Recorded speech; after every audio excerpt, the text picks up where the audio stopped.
காலங்காலமாக நம்முடைய மரபை நாம் கடைபிடித்து வருகிறோம்.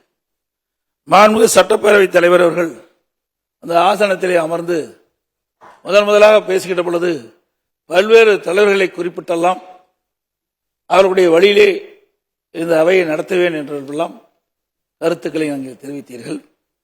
ஆனால் இன்றைய தினம்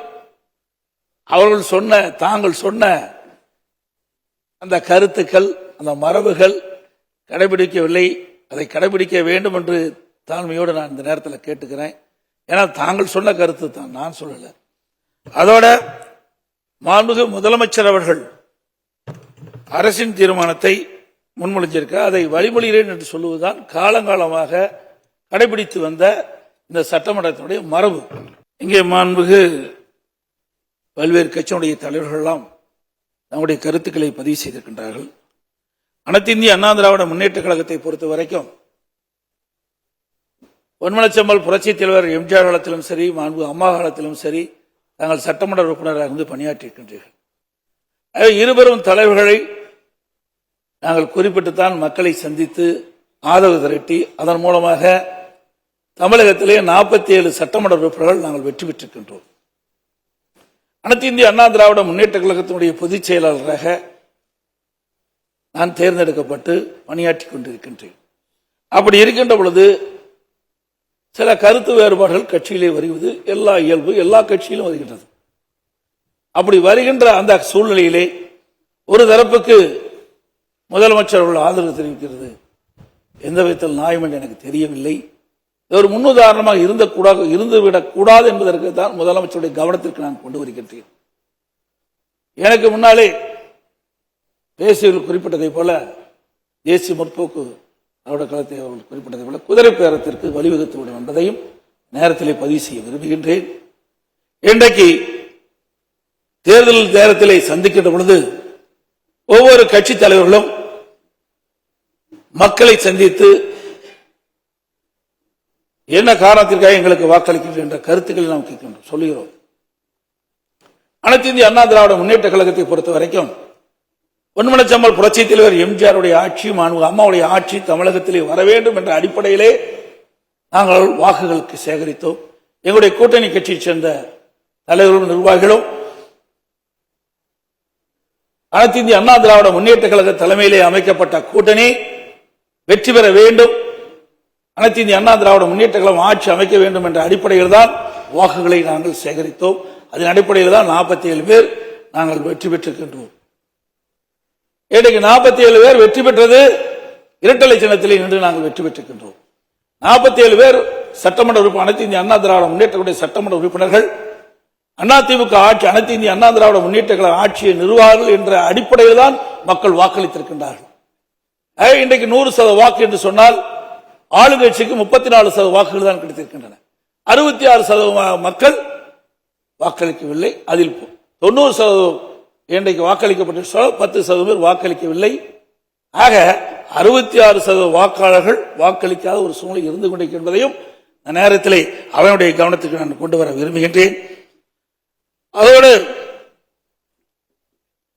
இன்று தினம் அனைத்து இந்திய அண்ணா திராவிட முன்னேற்ற கழக அரசு இருக்கின்ற பொழுது இன்றைக்கு இந்தியாவிலேயே தமிழகம் முதன்மை மாநிலமாக உருவாக்குவதற்கு காரணமாக அடித்தளமாக இருந்தது அனைத்து இந்திய அண்ணா திராவிட முன்னேற்ற கழக அரசாங்கம். அந்த காலகட்டத்தில் தான் ஒரே ஆண்டில் 11 அரசு மருத்துவக் கல்லூரியை கொண்டு வந்து சாதனை படைத்த அரசாங்கம் அதிமுக அரசாங்கம். 2011 2021 வரை 10 ஆண்டு காலம் சிறப்பான ஆட்சியை நாங்கள் கொடுத்தோம், பொற்கால ஆட்சி கொடுத்தோம். அது மட்டுமல்ல 6 மாவட்டங்களை பிரித்து நிர்வாக வசதியாக பிரித்து கொடுத்தோம். அதோடு 7 அரசு பள்ளியில் படிக்கின்ற மாணவர்கள், ஏழை மாணவர்கள் அதிகம் பேர் படிக்கின்றார்கள், நடுத்தர மாணவர்கள் படிக்கின்றார்கள். அவருடைய கனவு மருத்துவர் ஆக வேண்டும் என்று அந்த அடிப்படையிலே இன்றைக்கு ஏழை மாணவர்களும் மருத்துவர் ஆக வேண்டும் என்ற கனவை நிறைவேற்றுகின்ற விதமாக 7.5% உள்ளிடுவதற்கை கொண்டு வந்து நிறைவேற்றப்பட்டு அதை நடைமுறைப்படுத்தி காட்டியது அனைத்து இந்திய அண்ணா திராவிட முன்னேற்ற கழக அரசாங்கம். அப்பொழுது கூட அந்த இடஒதுக்கீட்டில் கிடைக்கப்பட்ட மாணவர்கள் ஏழை மாணவர்கள் இருந்த காரணத்தினாலே அந்த மருத்துவ கல்வி கட்டணம் செலுத்த முடியாத சூழ்நிலை இருக்கின்றது என்று அறிந்தவுடனே அது அந்த இடஒதுக்கீட்டில் கிடைக்கப்பட்ட மாணவர்களுக்கு அந்த மருத்துவக் கல்வி கட்டணத்தை அரசாங்கமே செலுத்தும் என்று சொல்லி ₹1 செலவில்லாமல் இந்த இடஒதுக்கீட்டின் மூலமாக மருத்துவக் கல்வி கிடைக்கப்பட்ட மாணவர்கள் இன்றைக்கு மருத்துவக் கல்வி கிடைக்க செய்த அரசாங்கம் அதிமுக அரசாங்கம். அதோட இன்னைக்கு குடிமராமத்து திட்டம் என்ற அற்புதமான திட்டத்தை நாங்கள் கொண்டு வந்தோம். ஏரிகள், குளங்கள், குட்டைகள் அனைத்தும் பல ஆண்டுகளாக தூர்வாராமல் இருந்தது.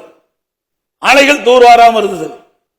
இன்றைக்கு 83 ஆண்டு காலம் நாங்கள் அறிவிக்கின்ற பொழுது மேட்டூர் அணை 83 ஆண்டு காலம் தூர்வாராமல் இருந்தது. ஆகவே தூர்வாரப்பட்டு வருகிற நீர் அதிகமாக சேமிக்கக்கூடிய சூழ்நிலை உருவாக்கணும். பல தடுப்பணைகளை கட்டி நீரை சேமித்தோம், நிலத்தடி நீரை உயர்த்தினோம். 50 ஆண்டு காலம் காவிரி நதிநீர் பிரச்சனை உச்சநீதிமன்றத்தின் மூலமாக விவசாயிகளுடைய கோரிக்கையை நிறைவேற்றி தந்த அரசு அதிமுக அரசு. டெல்டா மாவட்டம், அந்த டெல்டா மாவட்ட மக்கள் தங்களுடைய நிலம் பறிபோய்விடும் என்ற அச்சத்தில் இருந்த பொழுது அந்த விவசாய பிரிவு மக்களுடைய கோரிக்கை ஏற்று பாதுகாக்கப்பட்ட வேளாண் மண்டலம் என்ற அறிவிப்பை கொண்டு வந்ததும் அனைத்து இந்திய அண்ணா திராவிட முன்னேற்ற கழகம். சட்ட ஒழுங்கு இந்தியாவிலே சிறப்பாக இருப்பதற்கு காரணமாக இருந்ததும் அனைத்து இந்திய அண்ணா திராவிட முன்னேற்ற கழக அரசாங்கம் என்பதை நேரத்தில் தெரிவிக்க விரும்புகின்றேன். ஆகவே மாண்புமிகு முதலமைச்சருடைய கவனத்திற்கு கொண்டு வருகின்றேன். எங்களுடைய அனைத்து இந்திய அண்ணா திராவிட முன்னேற்ற கழகத்திலே 47 சட்டமன்ற உறுப்பினர் இருக்கின்றோம். 47 சட்டமன்ற உறுப்பினர்களும் பொன்மனச்செம்மல் புரட்சித் தலைவர் அவருடைய ஆட்சி, அம்மாவுடைய ஆட்சி, அந்த கனவை நிறைவேற்ற வேண்டும் என்ற அடிப்படையில் தான் மக்கள் வாக்களித்து தேர்ந்தெடுக்கப்பட்டிருக்கிறார் என்பதை இந்த அவையிலே பதிவு செய்ய விரும்புகின்றேன். அப்படி ஒரு சிலர் இன்னைக்கு எனக்கு கிடைத்த தகவல் அது உண்மையா தவறா என்று எனக்கு தெரியாது, இருந்தாலும் பதிவு செய்ய வேண்டியது என்னுடைய கடமை. இன்றைக்கு ஒரு சிலருக்கு ஆசை வார்த்தைகளுக்கு வெளிப்படையாக தகவல் பரவி கொண்டிருக்கின்றது.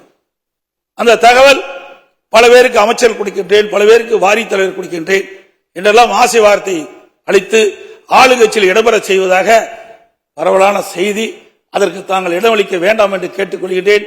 நீங்கள் தூய்மையான ஆட்சி நடத்துவதாக நீங்கள் குறிப்பிட்டீர்கள், வெளிப்படையான ஆட்சி நடத்துவதாக குறிப்பிட்டீர்கள். அந்த எண்ணத்திலிருந்து புரளாமல் நீங்கள் நடப்பீர்கள் என்று நாங்கள் நம்புகிறோம். ஏனென்றால் நான் ஒரு பொதுச் செயலாளர் என்ற முறையிலே நான் ஆட்சி செய்கின்ற பொழுது பல்வேறு பிரச்சனைகளை நான் சந்தித்திருக்கின்றேன். முதலிலே வறட்சி, பிறகு புயல், கொரோனா, பிறகு பல்வேறு சங்கடங்கள், இதையெல்லாம் சந்தித்துத்தான் நாங்கள் இந்த நிலைக்கு வந்திருக்கின்றோம். சாதாரண குடும்பத்திலே பிறந்த ஒருவன் இன்றைக்கு விவசாய குடும்பத்திலே பிறந்த ஒருவர் 4 ஆண்டு காலம் சிறப்பான ஆட்சி கொடுத்திருக்கின்றோம். அந்த ஒரு இக்கட்டான சூழலிலும் மக்களுக்கு தேவையான திட்டங்களை கொண்டு வந்து நிறைவேற்றப்பட்ட அரசு என்பதை இந்த நேரத்தில் சுட்டிக்காட்டி நான் சொன்னவையெல்லாம் இங்கே அவையில் பதிவு செய்தெல்லாம் மக்களிடத்தில் எடுத்து சொல்லிய காரணத்தினால்தான் எங்களுக்கு 47 இடங்களை மக்கள் கொடுத்திருக்கின்றார்கள். ஆகவே அனைத்து இந்திய அண்ணா திராவிட முன்னேற்ற கழக எப்பொழுதும் மக்களுக்காக சேவை செய்கின்ற இயக்கம். ஆளுங்கட்சியாலும் சரி எதிர்கட்சியாகவும் சரி, நான் கடந்த காலத்திலே 5 ஆண்டு காலம் எதிர்கட்சியாக இருக்கின்ற பொழுதும் இதைத்தான் நாங்கள் வலியுறுத்தினோம். இன்னைக்கு மக்களுடைய பிரச்சனையை முன்வைப்புதான் எங்களுடைய நிலை. ஒரு விளக்கு ரொம்ப நேரம் எரிந்து கொண்டிருக்கின்ற பொழுது அது மங்களாக எரியும், அப்பொழுது தூண்டி வைக்கின்ற பிரகாசம் எரியும். அதே போல இன்றைக்கு அரசாங்கத்திற்கு இன்றைக்கு மக்களுடைய பிரச்சனையை கொண்டு வந்து அந்த பிரச்சனையை தீர்க்கின்ற கட்சியாகத்தான் அனைத்து இந்திய அண்ணா திராவிட முன்னேற்ற கழகம் இருக்கும். எங்களுக்கு எதிரி கட்சி இல்ல, எதிர்கட்சி என்ற நிலைப்பாட்டில் தான் நாங்கள் எப்பொழுதும் இருப்போம். எங்களுடைய தலைவர்கள் அந்த பாதையைத்தான் எங்கள் வழிவகுத்து சென்று கொண்டிருக்கின்றார்கள் என்பதை இந்த நேரத்தில் பதிவு வைத்து மாண்புமிகு முதலமைச்சர் அவர்கள் கொண்டு வந்த தீர்மானத்தை நாங்கள் எதிர்க்கின்றோம். அனைத்து இந்திய அண்ணா திராவிட முன்னேற்ற கழக உறுப்பினர்கள் அனைவரும் எதிர்த்துத்தான் வாக்களிப்பார்களா என்பதை தெரிவித்து அமர்கின்றேன்.